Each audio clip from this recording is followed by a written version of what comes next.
భక్తుల కొంగు బంగారం శ్రీ బేతాళ స్వామి దేవస్థానం ఉగాది పర్వదినాన్ని పురస్కరించుకుని స్వామివారి ఆలయంలో జాతర 3 రోజుల పాటు కనుల పండుగగా సాగింది. 3 రోజుల పాటు జాతర ఘనంగా జరిగింది. భక్తులకు ఎలాంటి ఇబ్బందులు తలెత్తకుండా ఆలయ ప్రాంగణంలో విద్యుత్ అలంకరణ, మంచినీటి సౌకర్యం, షామ్యాలు ఏర్పాటు చేశారు. 3 రోజుల పాటు భక్తి కార్యక్రమాలు ఘనంగా జరిగాయి. హవేలీ గన్పూర్ మండలంలోని దేవుని కుచాన్పల్లి వెంకటేశ్వర స్వామి దేవాలయ ప్రాంగణంలో ఉన్న శ్రీ బేతాళ స్వామి జాతరకి వైభవంగా జరిగింది. ఆలయ వ్యవస్థాపక పూజారులు అరుణశ్రీ ఆధ్వర్యంలో ఉగాది రోజున స్వామివారికి ప్రత్యేక అలంకరణ, సోమవారం రోజున ప్రత్యేక పూజలు నిర్వహించారు.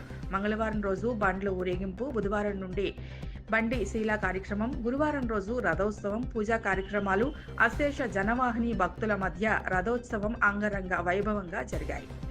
అరుణశ్రీ కుటుంబీకులు మీడియాతో మాట్లాడారు.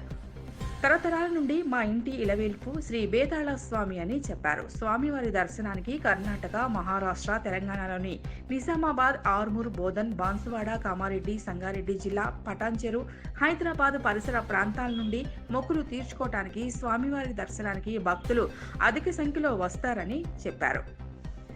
ఈ కార్యక్రమంలో గ్రామ ప్రజలు, గ్రామ పెద్దలు, గ్రామ ప్రజాప్రతినిధులు సహకారంతో జాతర విజయవంతంగా జరిగిందని అరుణశ్రీ తెలిపారు. Thank you.